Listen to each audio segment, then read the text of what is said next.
Ja, immer noch sehr laut.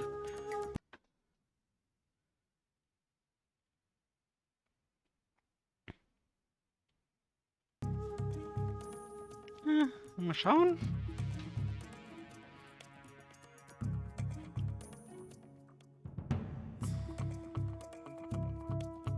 Ich glaube, ich kann noch ein bisschen runtergehen.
Mal schauen.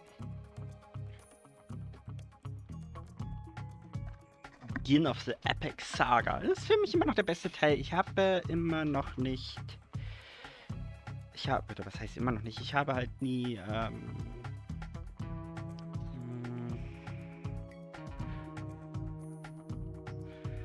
Teil 3? 4 gespielt. Ich hatte angefangen 5 zu spielen, aber 5 ist halt echt nicht meins. Ich glaube, 5 muss man auch sehr mögen.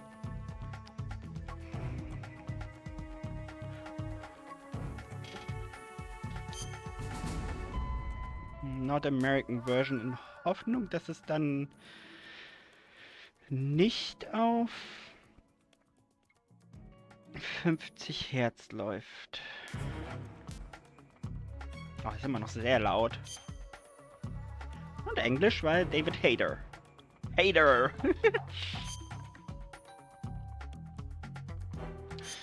Kein Manual. Was war das? You're kidding me.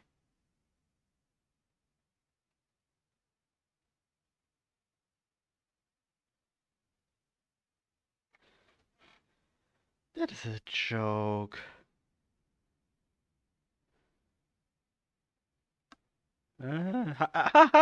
Es geht echt. Oh, ihr seht das nicht.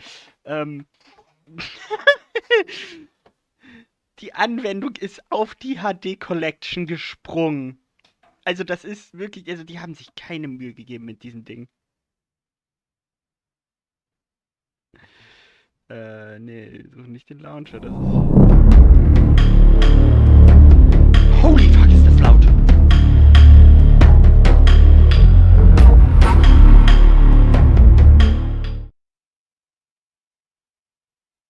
Oh no.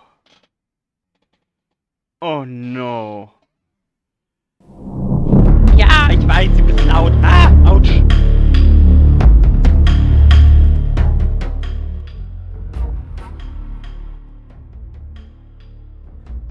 Oh nein. Oh no. Ja, ich versuche gleich mal Gameplay zu zeigen. Also, in Anführungszeichen Gameplay.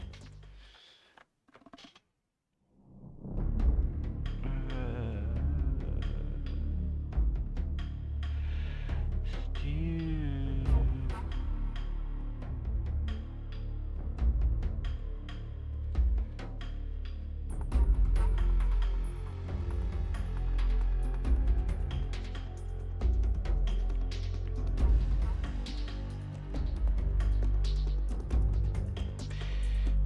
Also, das, was ihr jetzt seht, sehe ich nicht. Und sobald ich das mache. Oh no, nein. Ich dachte, das wäre nur im ersten Teil.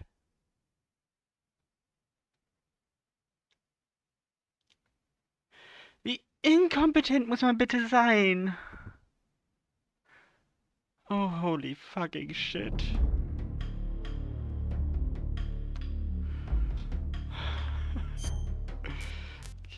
Ich muss hoffen, dass ich es schaffe, das als ins Finstermodus zu kriegen.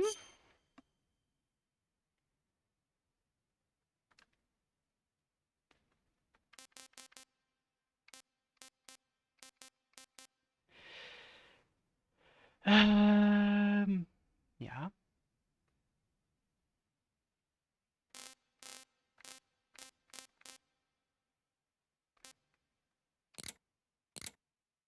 Die kann ruhig Fullscreen. Ja.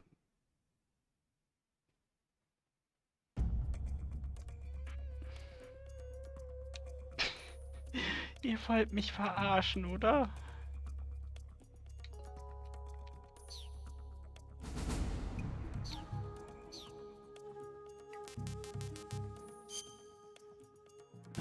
Oh nein. Okay, das kriegen wir hin. Vielleicht. Ich meine, nee. Tü.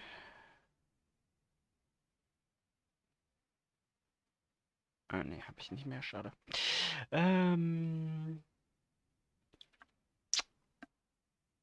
Was ich machen soll.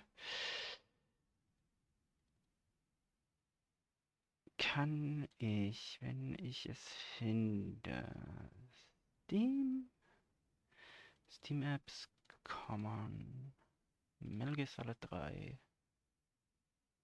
Der sieht schlecht aus. Renderer, Engine Support.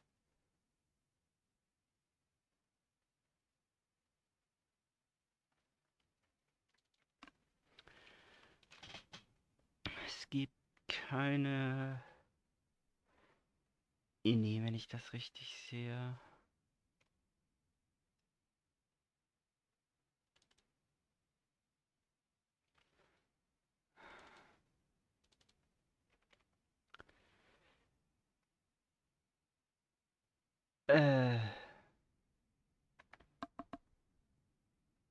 Was mache ich jetzt?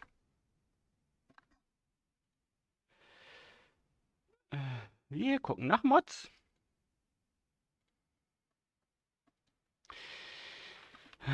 Metal Gear Solid Master Collection 60 FPS fix.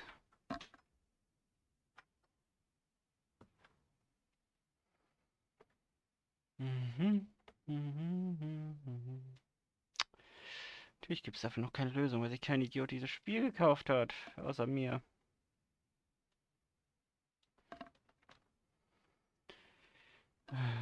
Fix Steam.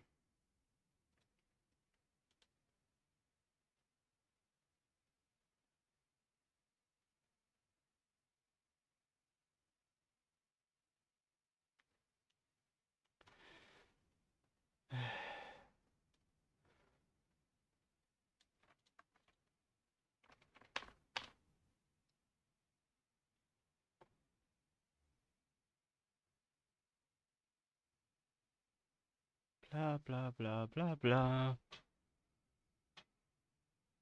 Das ist ein aufregender Stream. Hier passiert so viel.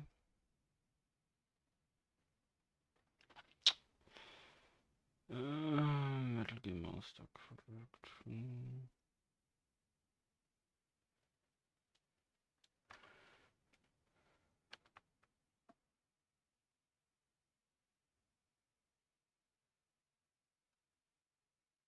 Ja, auf der Switch-Edition, aber nicht auf der Steam-Version. Ah! Ähm.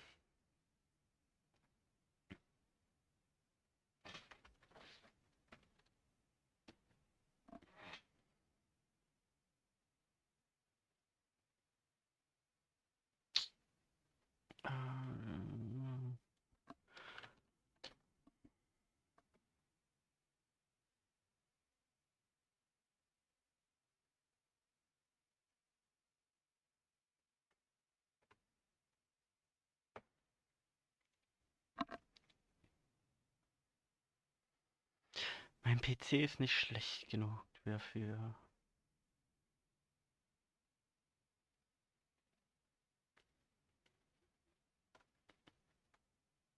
Diskussion. Community Hub anzeigen.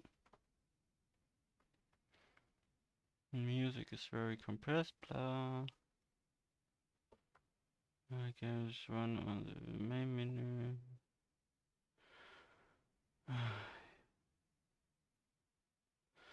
My controller doesn't work. Countdown.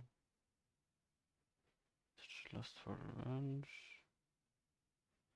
Ja, ich weiß, dass es die 2011er PS3-Version ist. Not by this is not a remastered version, I know.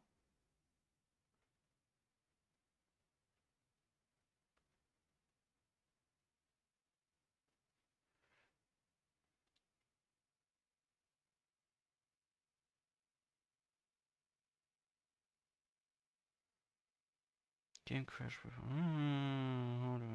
Blah.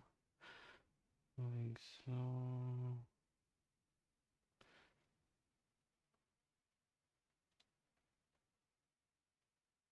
Can't. No.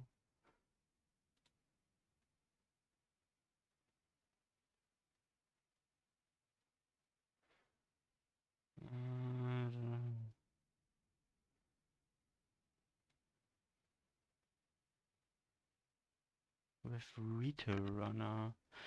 And I have tier lines in the middle of skin complexes here. Force forcing and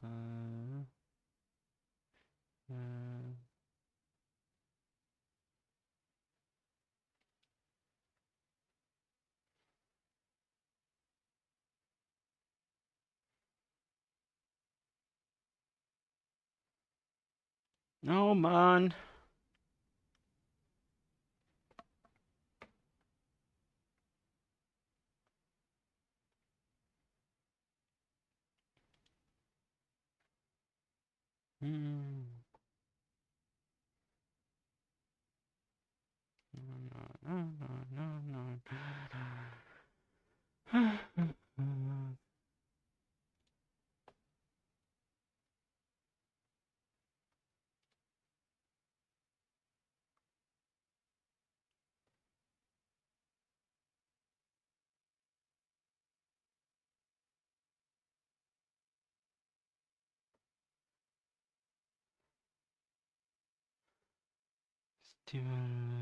Blah blah blah.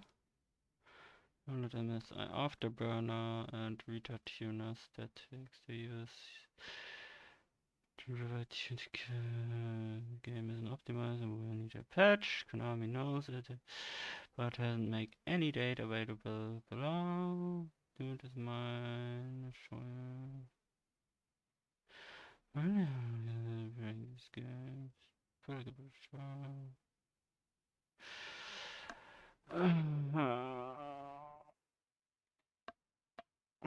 Oh nö.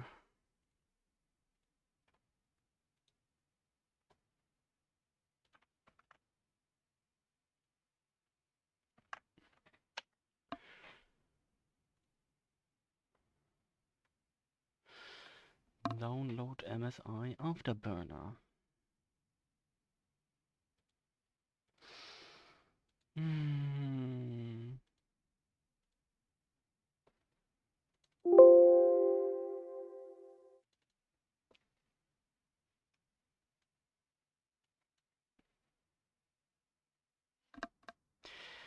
Deutsch, weiter. Weiter installieren. Ich dachte, es wäre nur mit dem Original. Aber nein, man muss es mit beiden Teilen mit allen Teilen verkacken.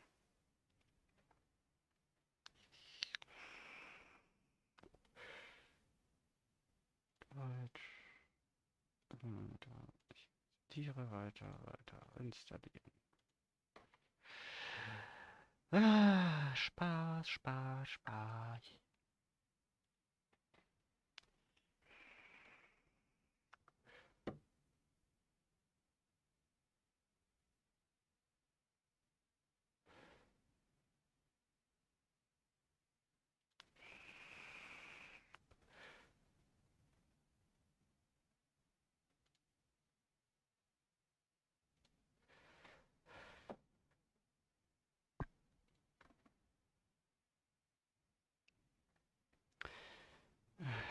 Anti-Lies-Mich-Daten, egal. MSI Afterburner ausführen. So. Bibliothek. Dann machen wir das jetzt nochmal. Schauen, was passiert.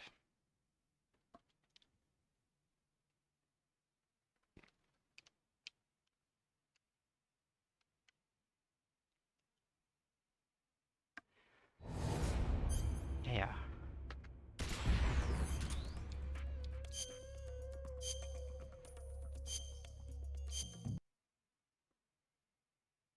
Der dann auch einen komplett anderen Launcher übergeht. Das ist halt auch, also.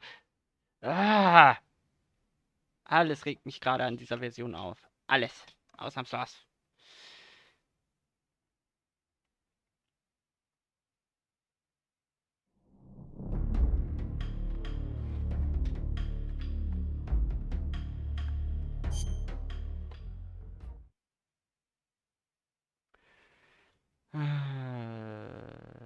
Wie stelle ich jetzt hier irgendwas ein?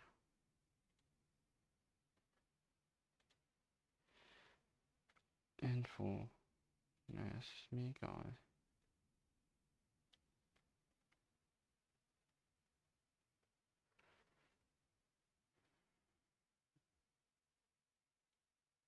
Overclocking, Scan, Einstellungen, Settings.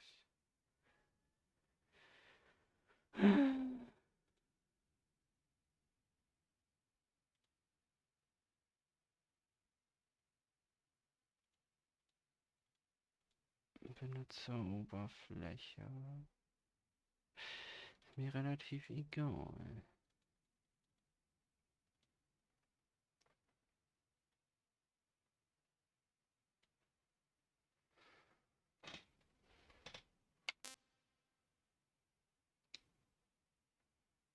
Muss ein bisschen was sehen nehmen.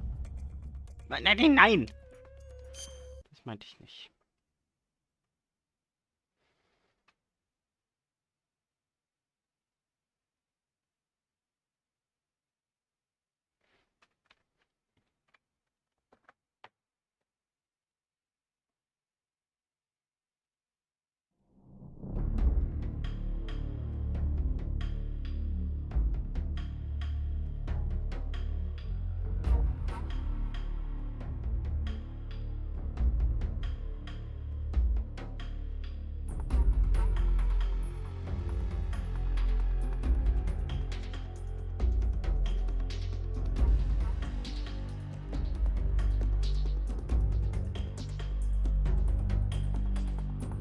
Kann ich das jetzt einstellen?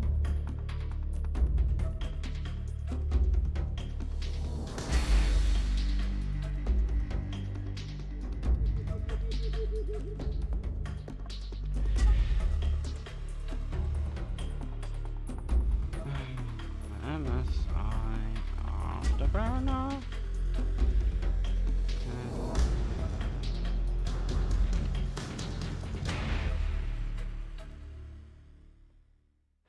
Warte, bla bla bla. Got it.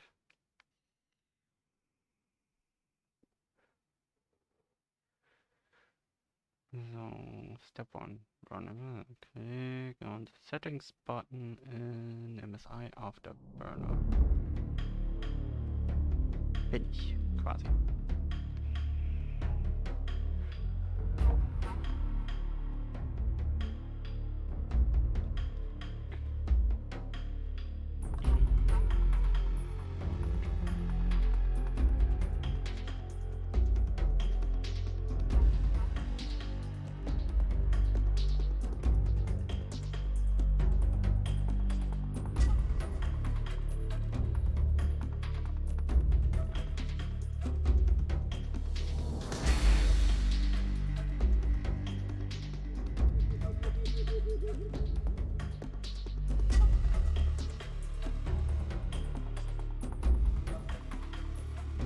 Okay, schauen, ob das jetzt geklappt hat. Nö.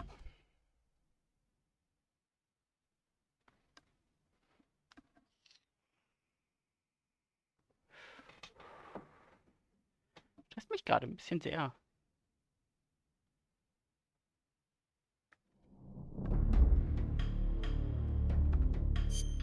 Nein, du sollst nicht.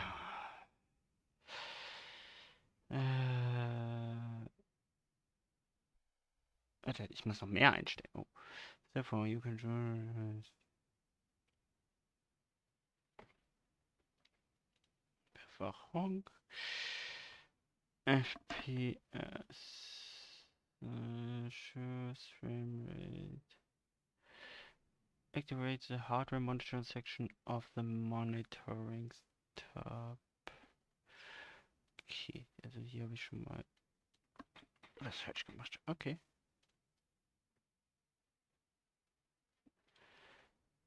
Step 4. You can choose what shotgun is on screen display.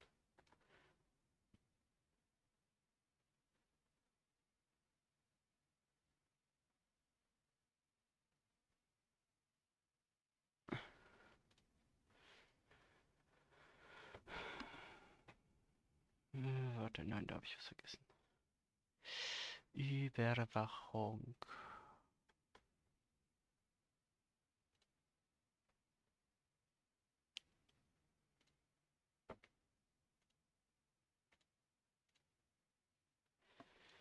Okay.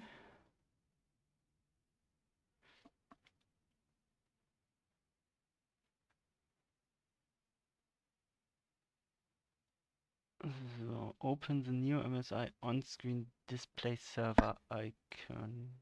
Wo ist das? Das ist nicht das.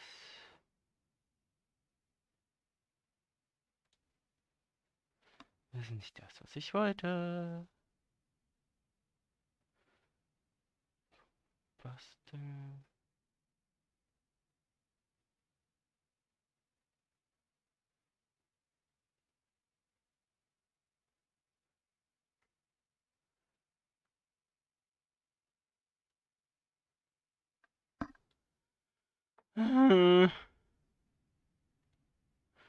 Was falsch gemacht?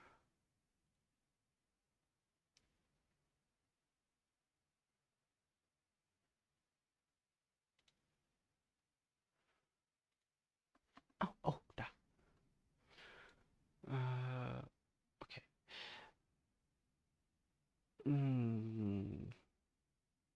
Ich glaube, das sieht richtig aus.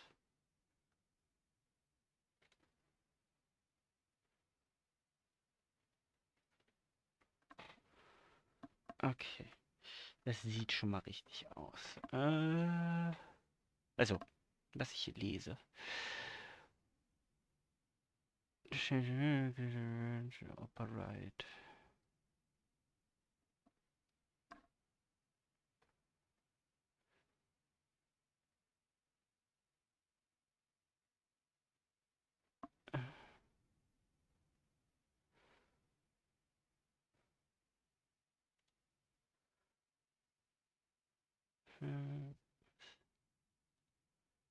Was?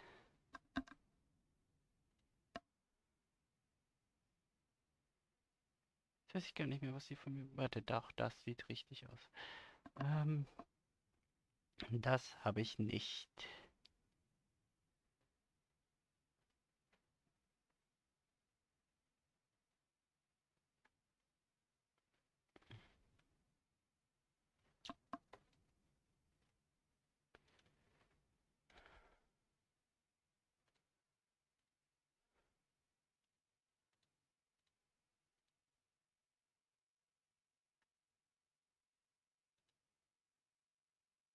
Change your frame limit, click on the wrench on the upper right. Da ist kein wrench on the upper right.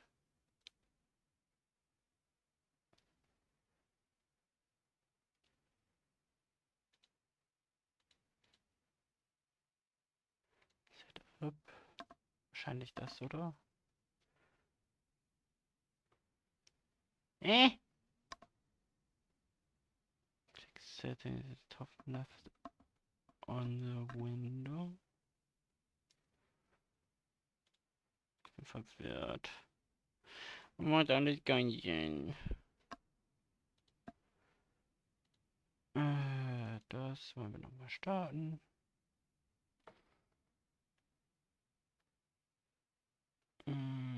Das wollen wir nochmal öffnen. So. Nee, das wollen wir nicht. Ich habe nur das. Show in das machen. Überwachung.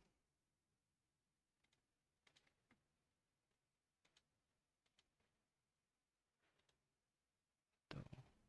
Machen wir das nochmal. Und Display mehr. Nee, immer noch nicht. Gut.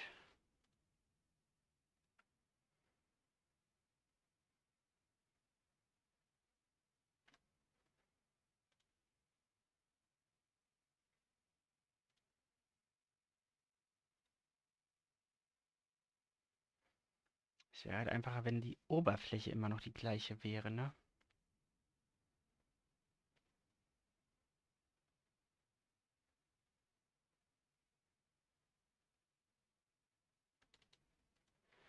Grafikadresse kopieren. Einfügen und los, weil ich kann das nicht lesen. Das ist nicht Framerate, was da ausgewählt wurde. Überwachung.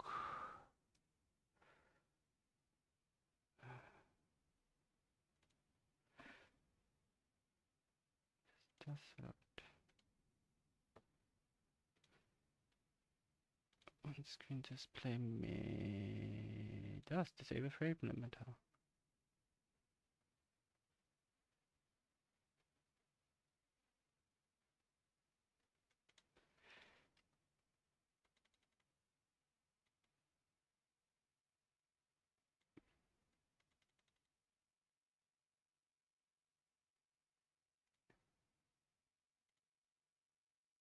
Ja.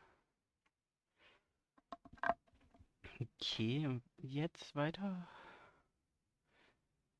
Show On-Screen Display, ja.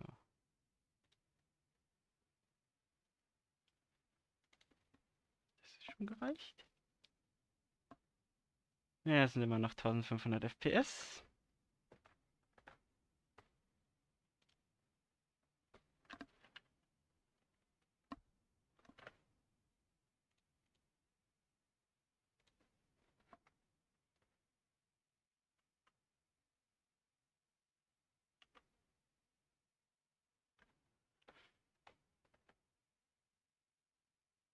Okay, jetzt geht's, aber ich will eigentlich nicht, dass er das anzeigt, die Überwachungssachen.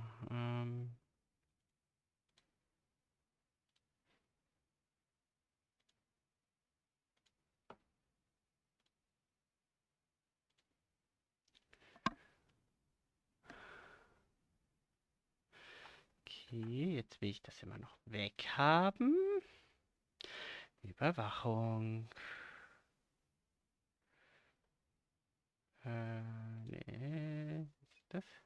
Ja, das ist weg. Gut. Ich kann spielen. Oh, wer hätte das gedacht?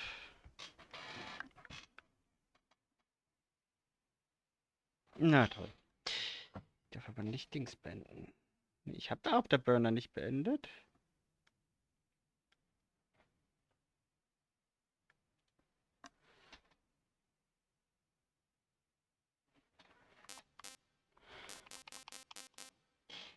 Das hatte ich doch gerade.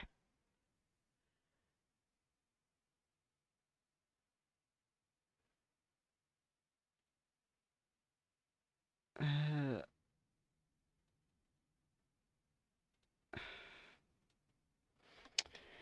okay.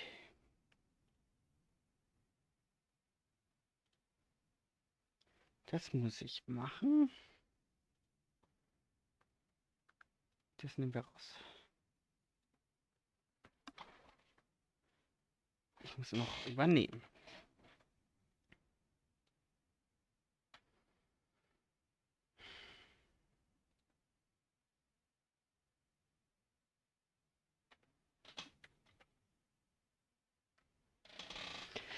Warum klappt das nicht?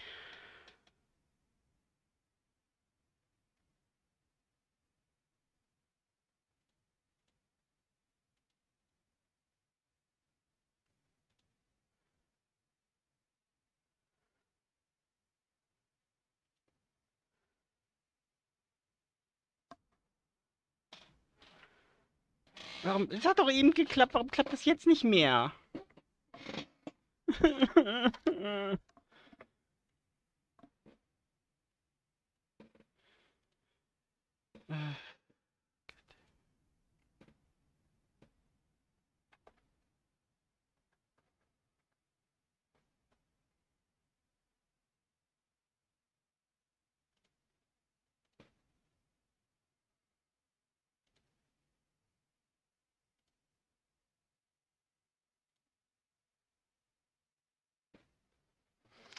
Dann muss ich das wohl so lassen.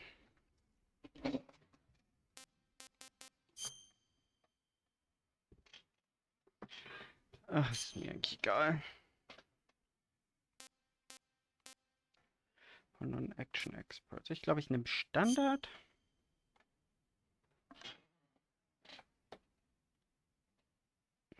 Muss ich den Scheiß hier anlassen? After the end of World War II, the world was split into two, East and West. This marked the beginning of the era called the Cold War.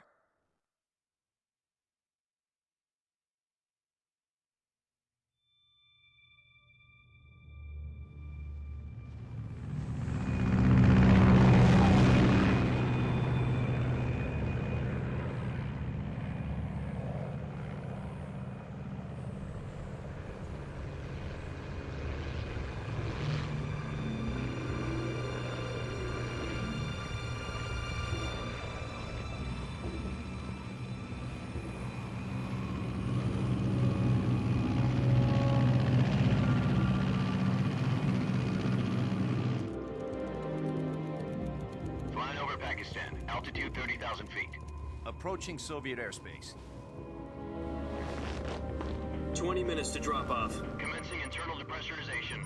Equipment check. Arm main parachute. All right. You ready to go? Drop zone still showing a high pressure mass. Cav okay. Good. We've got high visibility.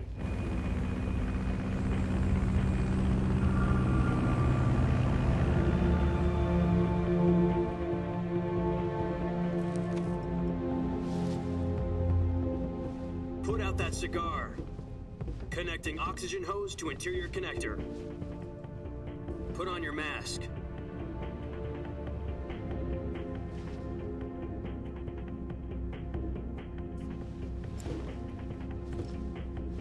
Does this panty waste know what he's doing?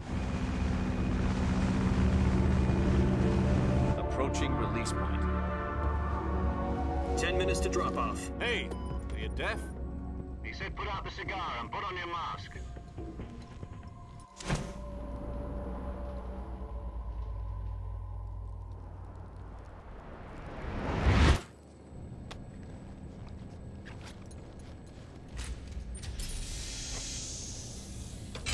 Depressurization complete. Checking oxygen supply.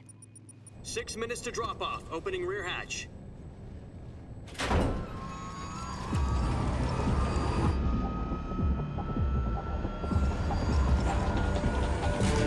Sunrise.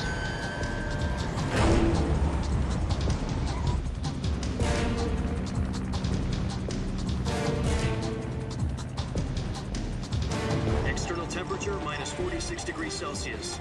2 minutes to drop off. Stand up. You'll be falling at 130 miles per hour. Try not to get frostbite from the wind chill. 1 minute to drop off. Move to the rear.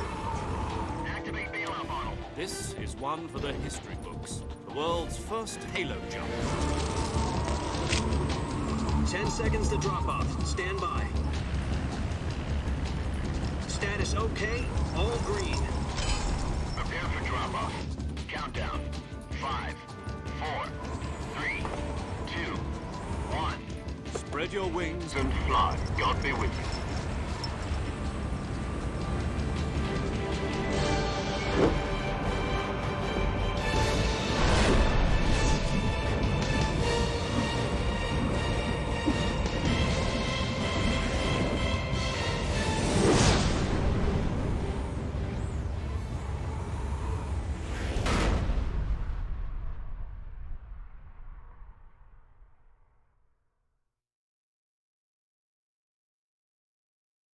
Jack, I've got some important news. The head of the CIA has finally given us the green light for the Virtuous mission. Virtual mission? No, the Virtuous mission. The future of our Fox unit depends on it. If it succeeds, we'll be officially organized into a unit. Virtuous mission? Sounds like some kind of initiation ritual. You know, don't get cocky. This isn't a training op. Right. So what exactly is this wonderful mission? Well, about 2 years ago, a certain Soviet scientist requested asylum in the West through one of our moles. His name is Nikolai Stepanovich Sokolov. He's head of the OKB-754 Design Bureau, one of the Soviets' top-secret weapon research facilities, and the East's foremost expert on weapons development. Sokolov? Isn't he that famous rocket scientist? The very same. On April the 12th, 1961, the Soviets achieved the first manned spaceflight in history. The Earth was blue, but there was no God. Well spoken. The rocket that carried Yuri Gagarin into orbit was the A-1, known as the Vostok rocket. Sokolov is said to be the man most responsible for the multi-engine cluster used in that rocket. After Gagarin's flight, Sokolov left rocket development to become the head of the newly established Design Bureau. From a lowly technician to head of a design bureau, that's quite a success story, so why do you want to defect? It seems he'd become afraid of his own creations. Afraid? Call it a crisis of conscience. And for that, he left his country and his family behind and went over the fence? Not exactly. One of his conditions was that his family was also to be taken safely to the West. We used a mole to get the family out first, and succeeded in sneaking Sokolov over the Berlin Wall shortly afterwards. I was the one who conducted the operation. The security on the eastern side was still full of holes back then. Then what? We got Sokolov over in one piece, but the whole ordeal had left him exhausted, and we checked him into a hospital in West Berlin. It took him 2 weeks and more than 600 miles to get from the research facility in the Soviet Union to Berlin. He was in no condition to say anything coherent. And it was only a week later that we had something much bigger on our hands. The Cuban Missile Crisis. October the 16th, 1962, President Kennedy received word that the Soviets were in the process of deploying intermediate-range ballistic missiles in Cuba. The President demanded that the Soviets dismantle and remove the missiles. At the same time, he announced a naval blockade to prevent further missile shipments from reaching Cuba. But the Soviets didn't back down, instead placing their armed forces on secondary alert. Soviet transport ships carrying missiles continued on course towards Cuba. US and Soviet forces went on alert for an all-out nuclear war. Frantic negotiations were conducted through the UN's Emergency Security Council and unofficial channels to end the hair-trigger standoff. Finally, on October the 28th, the Soviet Union agreed to remove its missiles from Cuba, and so the world avoided a nuclear holocaust. But in order to get the Soviets to pull their missiles out, we had to make a deal. You mean the one where the US agreed to remove its IRBMs from Turkey? No. The Jupiter IRBMs deployed in Turkey were obsolete, and we were going to get rid of them anyway. They had no strategic value whatsoever to either the US or the Russians. The Turkey deal was a ruse, a cover story that was fed to the other intelligence agencies around the world. So what did the Russians really want? Sokolov. They wanted us to return Sokolov.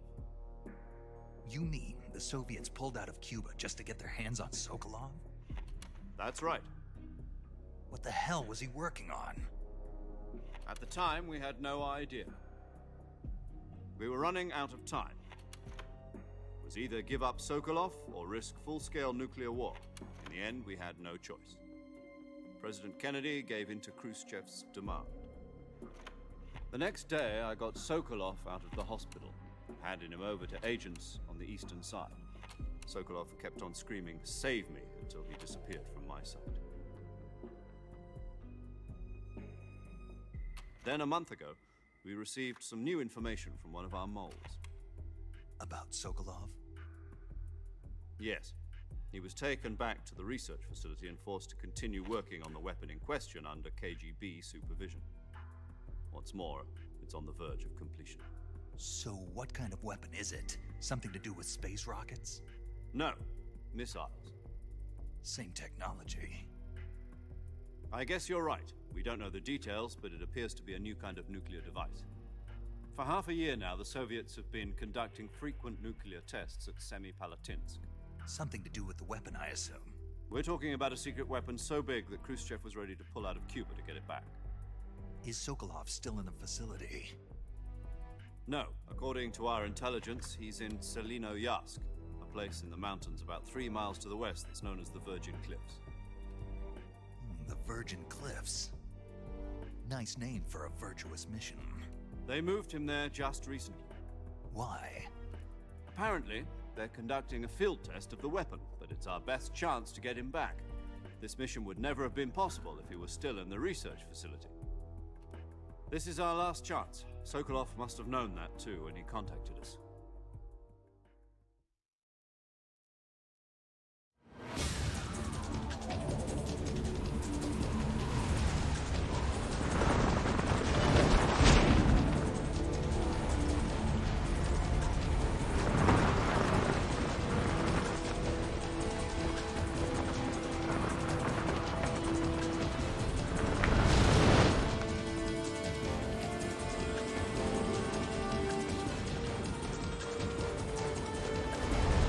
Listen up, Jack.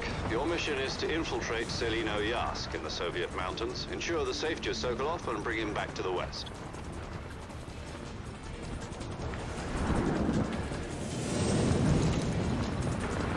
If we don't get Sokolov back before that weapon is complete, we'll be facing a major crisis.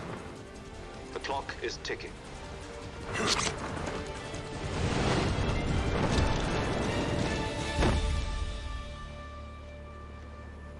Once we've confirmed the rescue of Sokolov, stand by at the recovery point. A recovery balloon will be dropped at that point.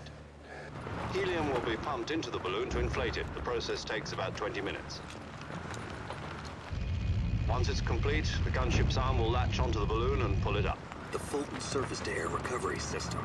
I'm familiar with the theory. Take it easy. It's been combat-proven. Do you think Sokolov is up to it? The shock will be less than during a parachute jump, and the arm can handle up to 500 pounds. So you're planning on going over the border in a single combat talon? She's equipped with 2 6-barrel 20mm Vulcan cannons, as well as 2 40mm machine guns. Sounds like she could hold her own against a battalion of tanks. Even with the fuel in the reserve tank, we're facing a 4-hour time limit. If all goes well, it shouldn't take more than a few hours. Home in time for dinner. But if anything goes wrong, You'll be eating dinner, breakfast, and all the rest of your meals in the jungle.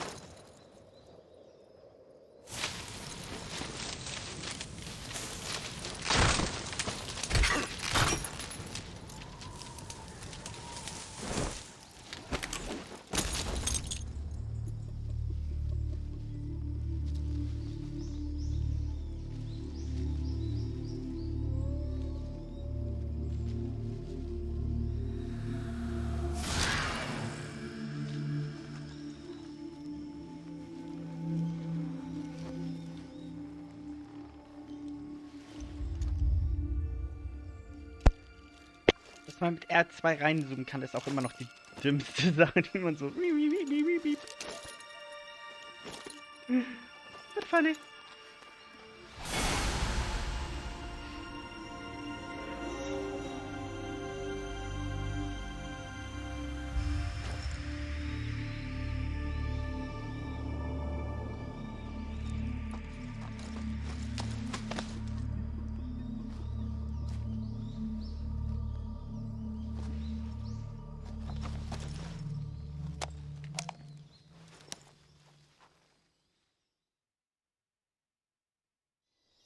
Do you copy?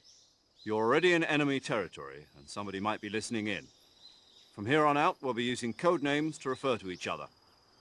Your code name for this mission will be Naked Snake.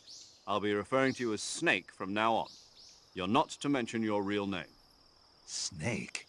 What, you don't like snakes? What do you mean? You've eaten one before, haven't you? In survival training? I'm glad to hear that.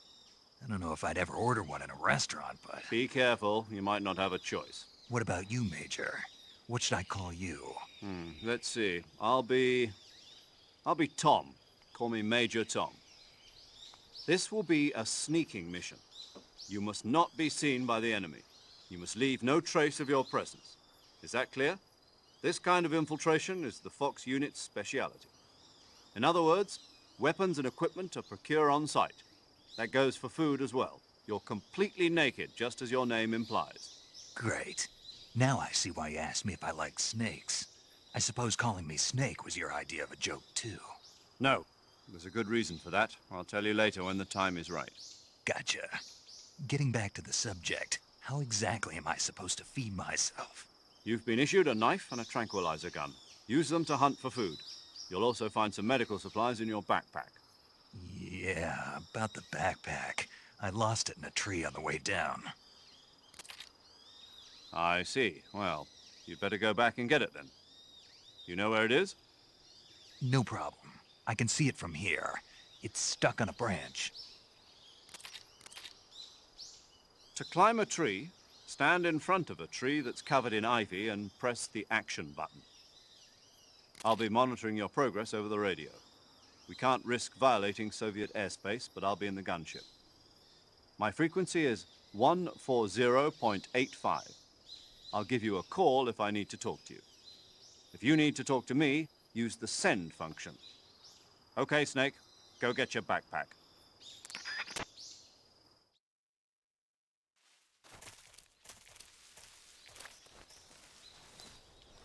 Okay. Und das finde ich auch im Hocken.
Okay.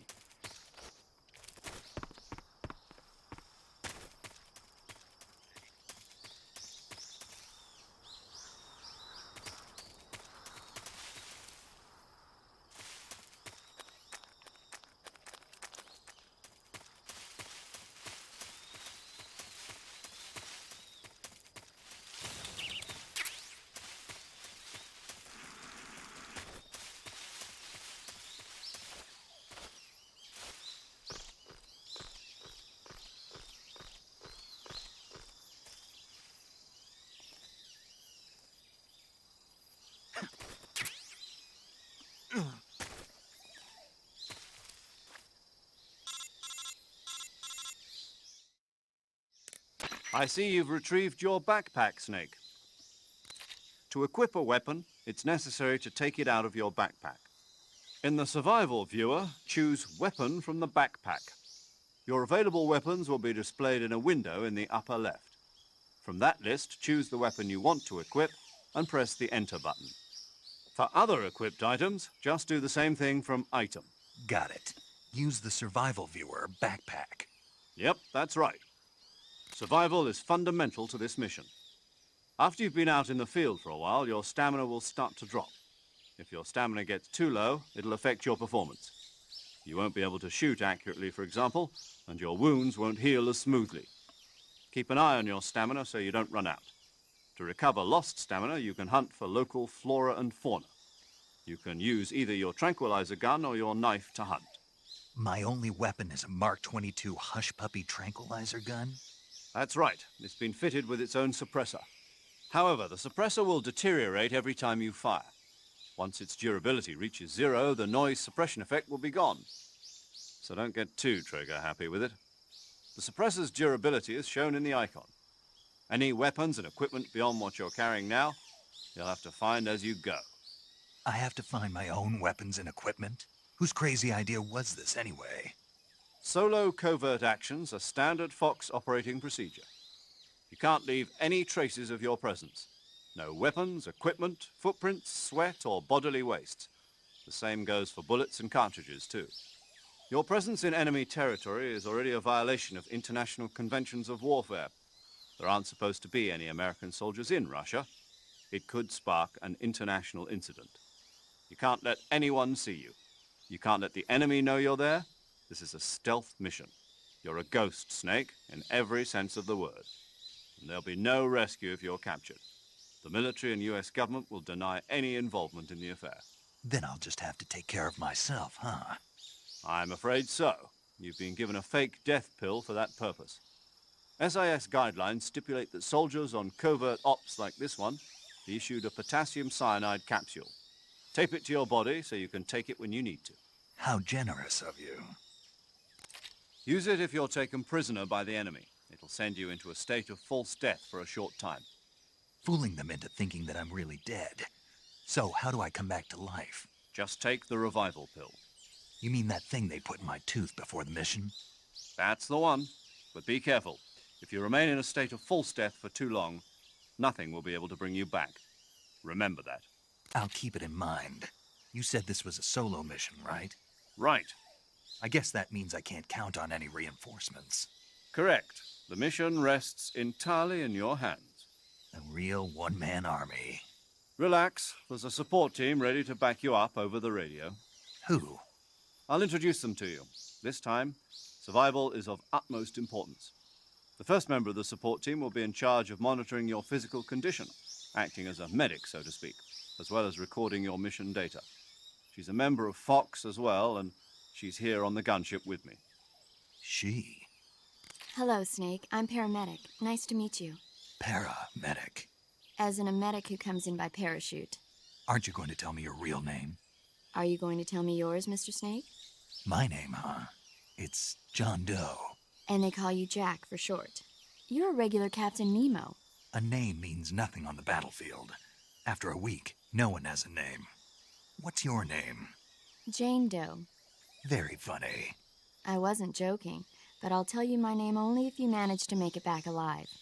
My frequency is 145.73. She's also in charge of recording your mission data. Whenever you want to save, send a message over the reserved save frequency, 140.96. So saving lets me record my mission data. That's right. It also records the state of your health. Good to know. There's one more person I want to introduce you to, Snake. Huh? Speaking of snakes, you remember the boss, don't you? A legendary soldier and your mentor. Actually, it was the boss that got the DCI's authorization in the first place. She's going to be serving as Fox's mission advisor. Boss is? She also helped me plan this mission. She and I were at SAS together. Jack, is that you? How many years has it been? Boss? That's right. It's me. Oh. Talk to me. Let me hear your voice. It's been 5 years, 72 days, and 18 hours. You've lost weight. You can tell just by the sound of my voice. Of course I can. I know all about you. Really? Well, I don't know anything about you. What's that supposed to mean? Why'd you disappear on me all of a sudden? I was on a top-secret mission. You didn't need me anymore. But there were still so many things I wanted you to teach me. No, I taught you everything you needed to know about fighting techniques. I taught you all I could. The rest you needed to learn on your own. Techniques, sure. But what about how to think like a soldier? How to think like a soldier? I can't teach you that. A soldier needs to be strong in spirit, body, and technique. And the only thing you can learn from someone else is technique. In fact, technique doesn't even matter. What's most important is spirit. Spirit and body are like two sides of a single coin. They're the same thing. I can't teach you how to think. You'll just have to figure it out for yourself. Listen to me, Jack. Just because soldiers are on the same side right now doesn't mean they always will be. Having personal feelings about your comrades is one of the worst sins you can commit. Politics determine who you face on the battlefield. And politics are a living thing. They change along with the times. Yesterday's good might be tomorrow's evil. Is that why you abandoned me? No, it had nothing to do with you. I already told you, Jack. I was on a top-secret mission. A soldier has to follow whatever orders he's given. It's not his place to question why. But you're looking for a reason to fight. You're a natural-born fighter, but you're not quite a soldier. A soldier is a political tool, nothing more. That's doubly true if he's a career soldier. Right and wrong have no place in his mission. He has no enemies and no friends. Only the mission. You follow the orders you're given. That's what being a soldier is. I do whatever I have to get the job done. I don't think about politics. That's not the same thing. Sooner or later, your conscience is going to bother you. In the end, you have to choose whether you're going to live as a soldier or just another man with a gun. There's a saying in the Orient, loyalty to the end. Do you know what it means? Being patriotic. It means devoting yourself to your country. I follow the president and the top brass. I'm ready to die for them if necessary. The president and the top brass won't be there forever. Once their terms are up, others will take their place. I follow the will of the leader, no matter who's in charge. People aren't the ones who dictate the missions. Then who does?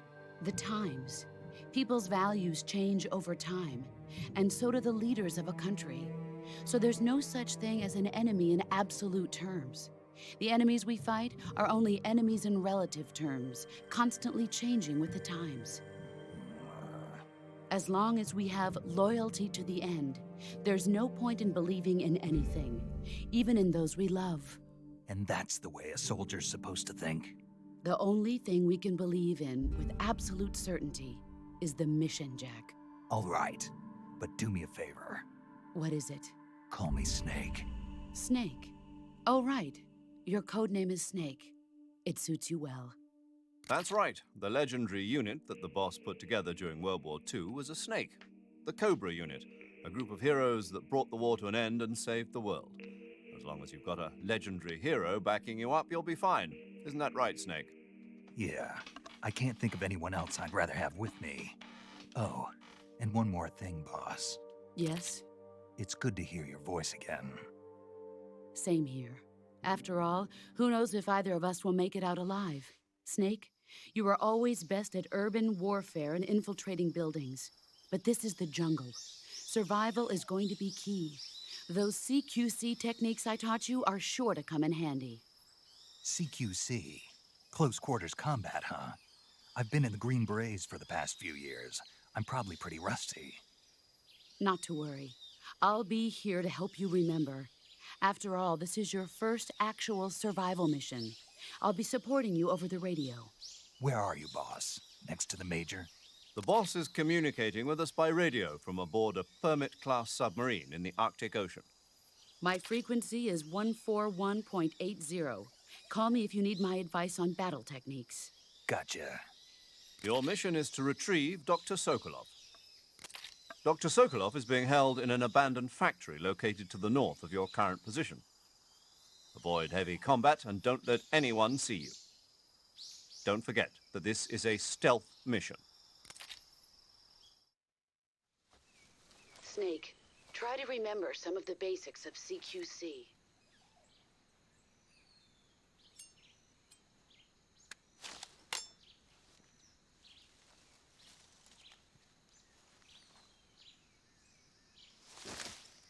Commencing virtuous mission now.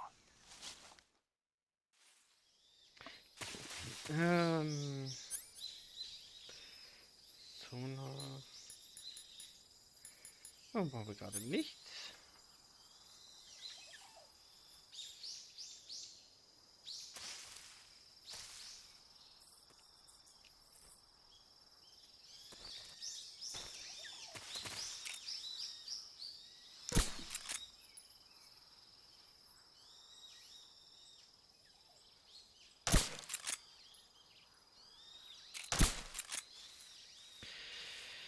Okay.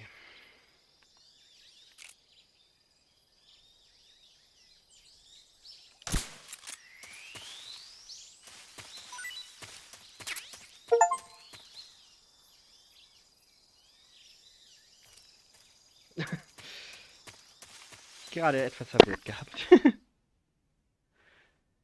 Yeah, I have a big problem with to make an FPS log because the game is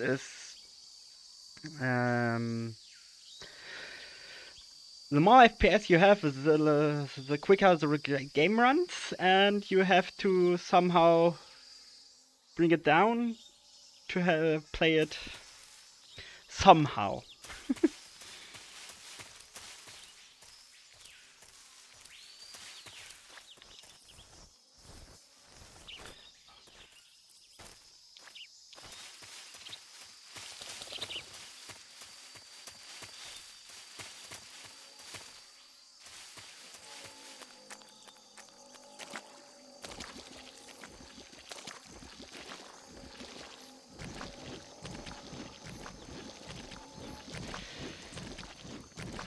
It also... What?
In the jungle.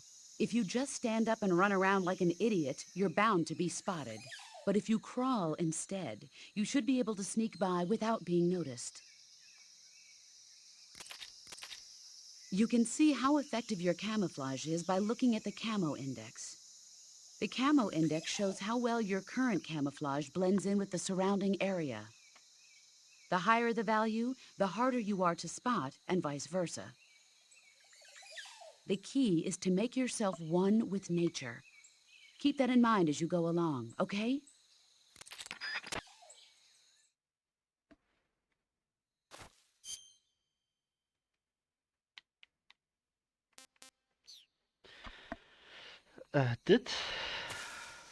That took way too long. Oh, no, it's fine, I guess. Okay.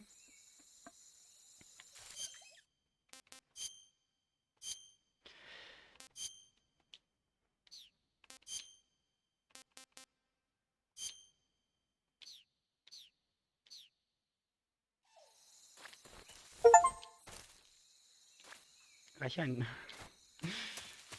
That's funny.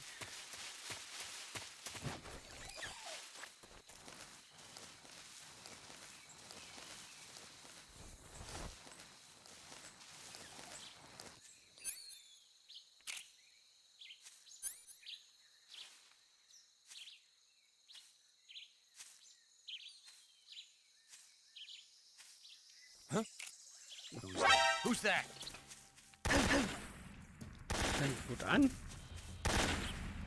Schieß doch.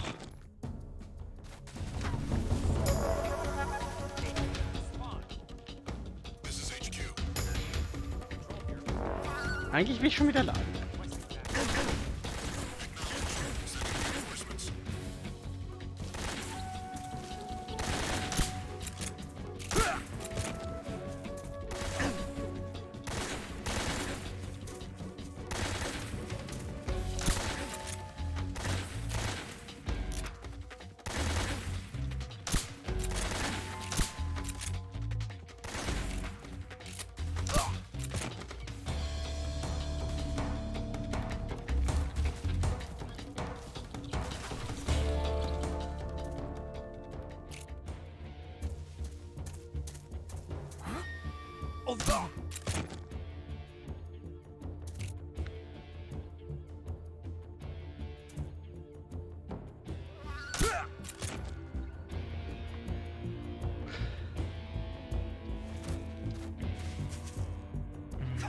Wie kann ich jetzt mit dir was machen? How do I grab you? HQ, HQ. This is HQ. Patrol here. We've lost sight of the intruder, going into high alert. Acknowledged. The enemy is still nearby. Hallo. Pursue and engage him.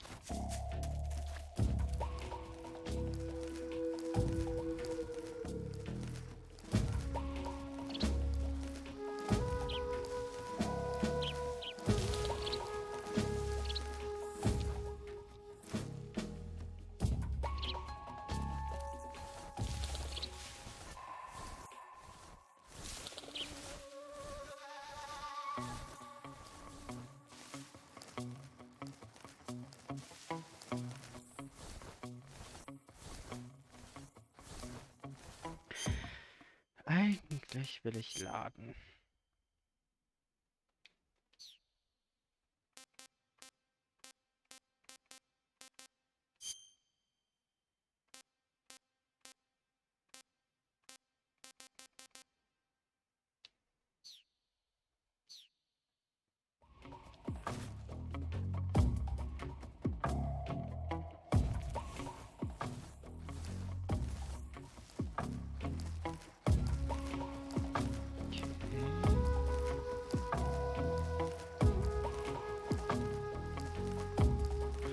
Ah, meine Haare sind seit einem Jahr nicht mehr gewachsen. Mehr wird da nicht mehr kommen. Und hi. Das. Nein, das.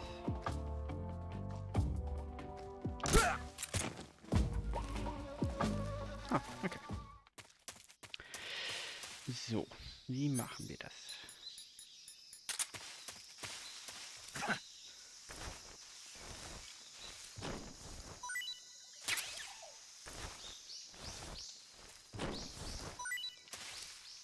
Pinata!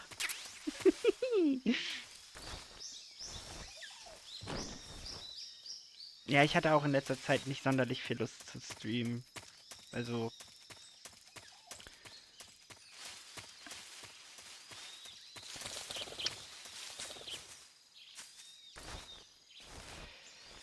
War einfach... Wobei, ich hatte schon Lust zu streamen, aber es war einfach nicht drin. Okay.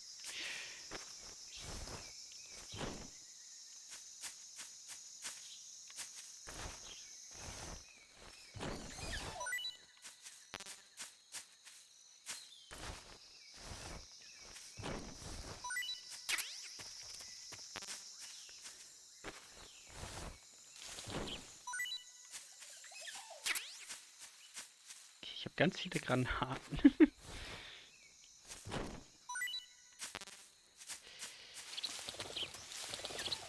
Dann habe ich gerade einen Schalldämpfer bekommen, wenn ich mich nicht irre. Ja.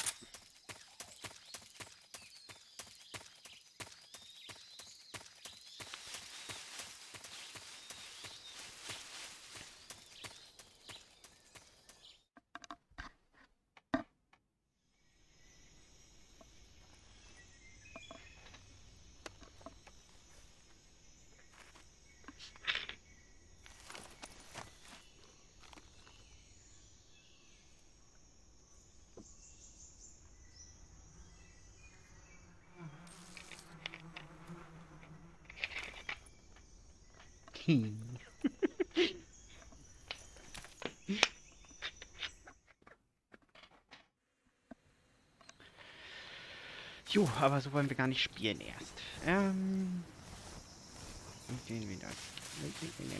Ich muss da noch, ne? Wir betäuben nur Menschen. Wir lassen sie auch nicht von Bienen attackieren. Hallo. Fick dein Hintern. Oh, Frosch. Ich will Frosch haben. I need him for my collection. Frog bee.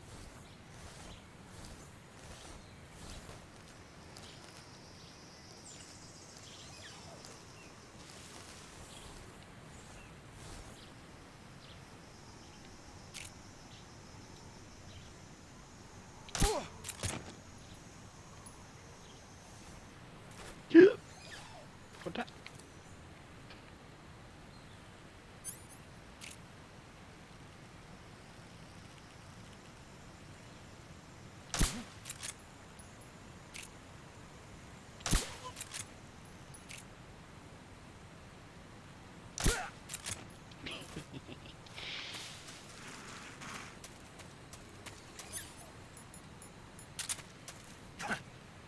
Was soll ich jetzt? Da.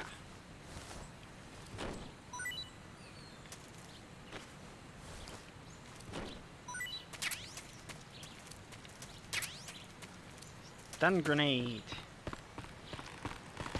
Oh Gott, nein, ich hasse es. Ich drücke immer die falschen Tasten.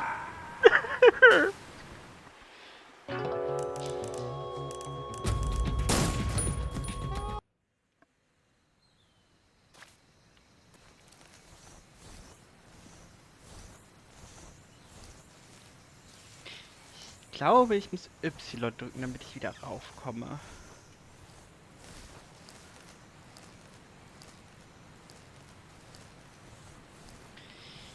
Jo, das heißt, ich habe auch mein Froggy nicht mehr.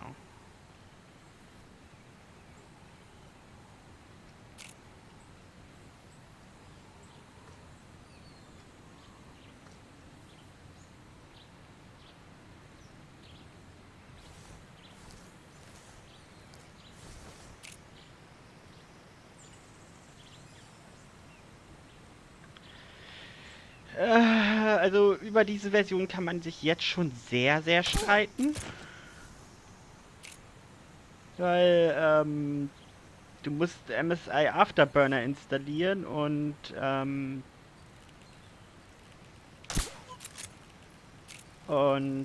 die FPS von deinem System aus locken.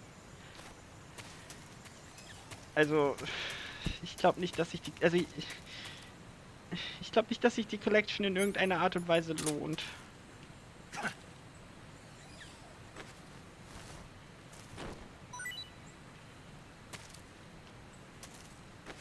Und ein grafisches Update ist das jetzt halt auch nicht unbedingt.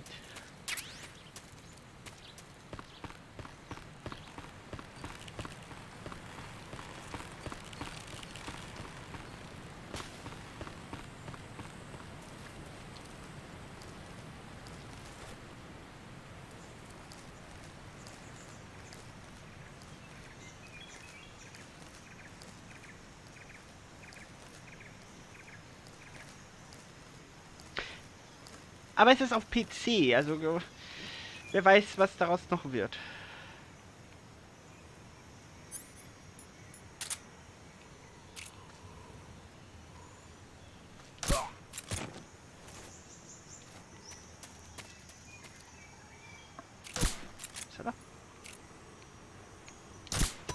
Die konnte man auch, gut.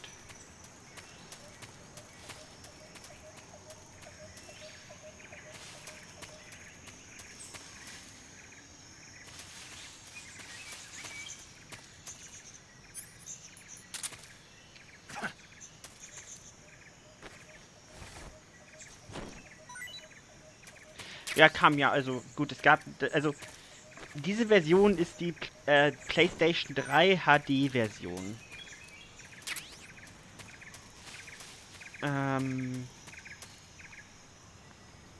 Die von 2011. Ich habe dich, glaube ich, hin und wieder gesehen, dass du gestreamt hast. Aber ich schaue auch momentan wenig Twitch. Weil irgendwie keine interessanten Sachen da sind.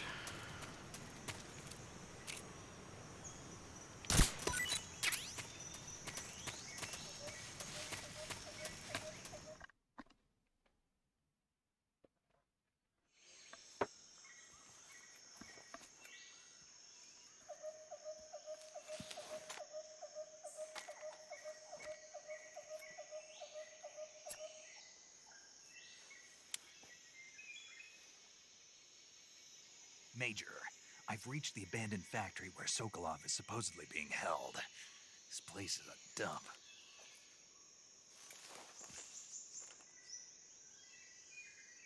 I can't see Sokolov from here. Security is pretty tight. There are sentries posted around the perimeter. I wonder how many are inside.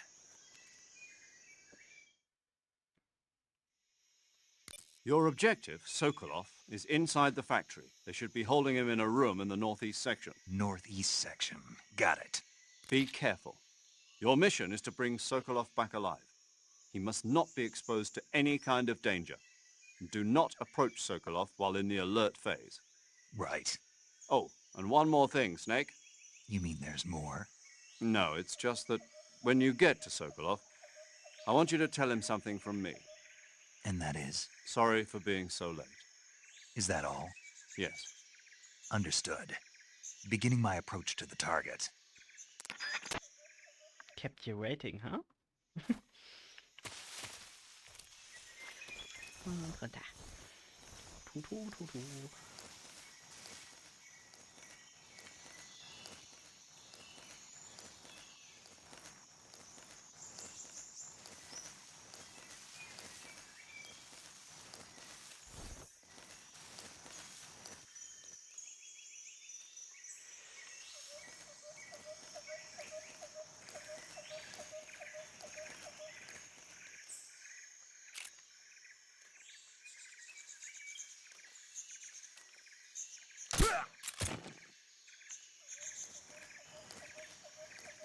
Ich erinnere mich halt auch noch, Monster Hunter. Das hat, also, das war streamtechnisch und vielleicht auch gaming-technisch für mich meine schönste Zeit.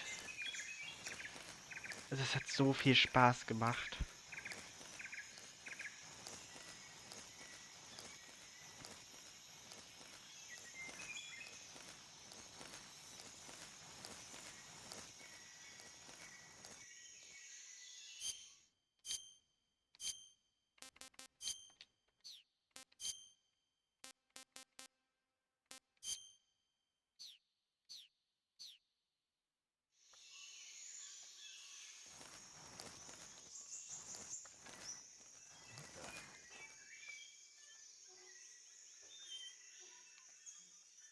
seeing things. Yes, you do.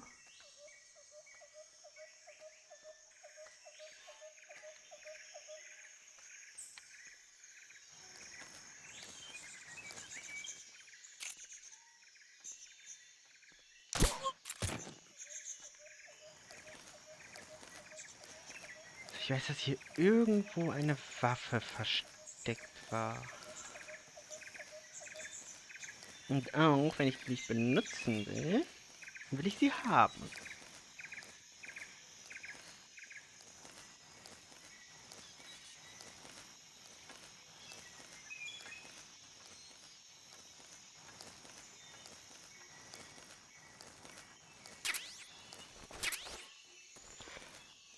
Das ist ein weiter... Hallo. Oh. What's wrong?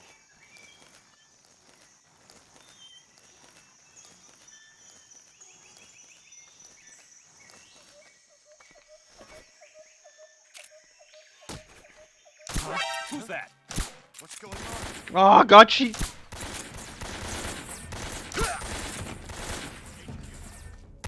This is HQ. Acknowledged. Sending reinforcements. Läuft gut. Ausgezeichnet.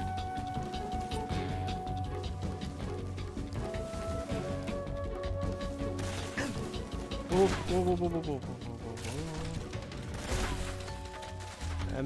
Hallo?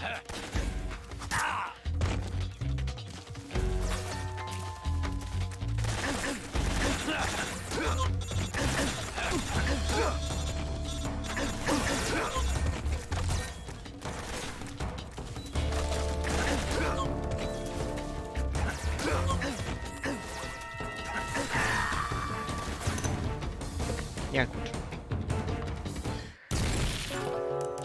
Okay. Alles klar.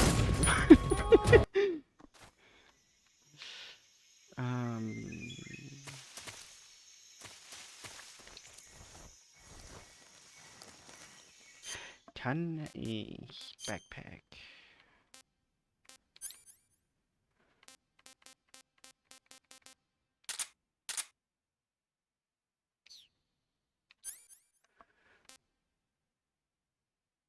Press X to put on off suppressor.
Camouflage.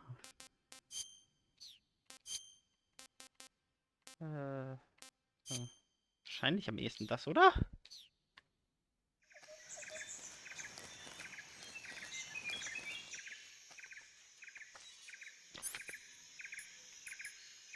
Huh? Who was that? Who's that? What's going on?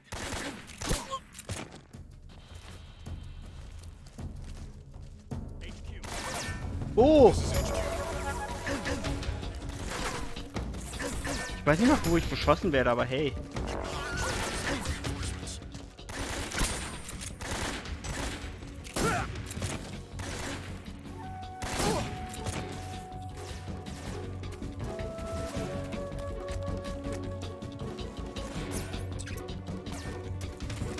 Separat aufsetzen. Ich kann kein...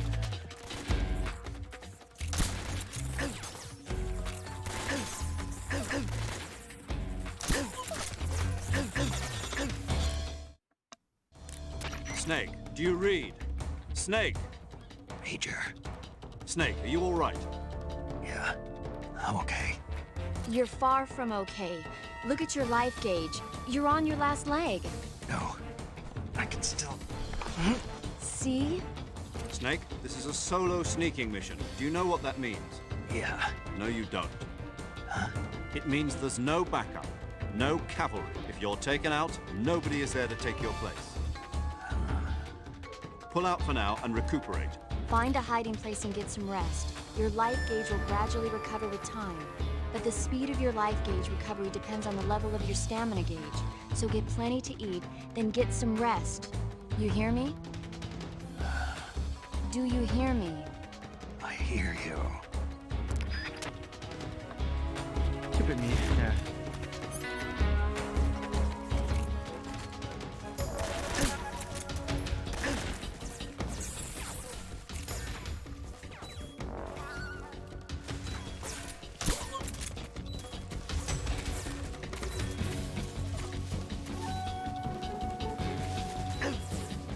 Wo? Ich sehe niemanden. Da.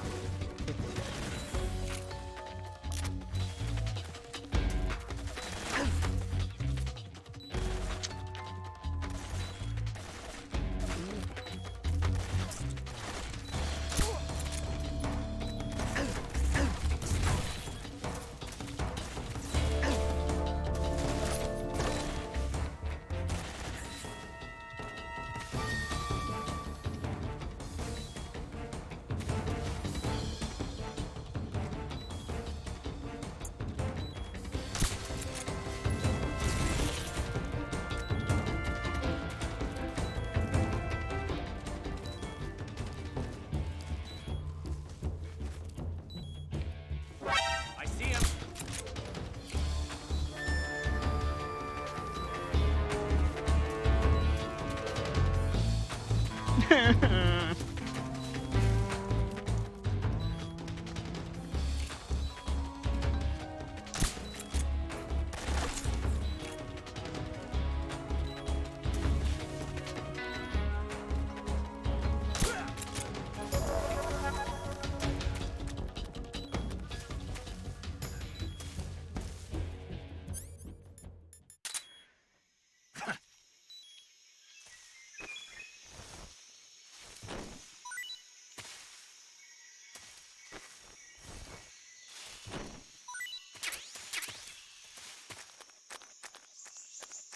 Naja.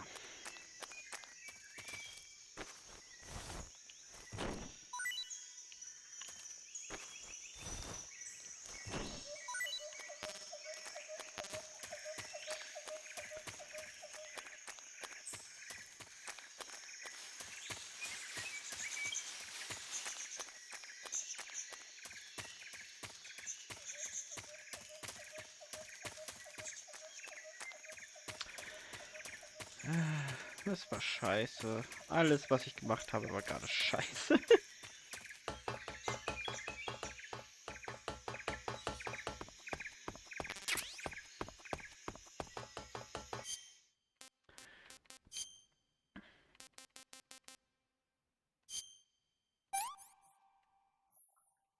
Disgusting.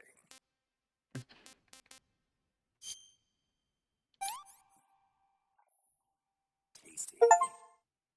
Tasty.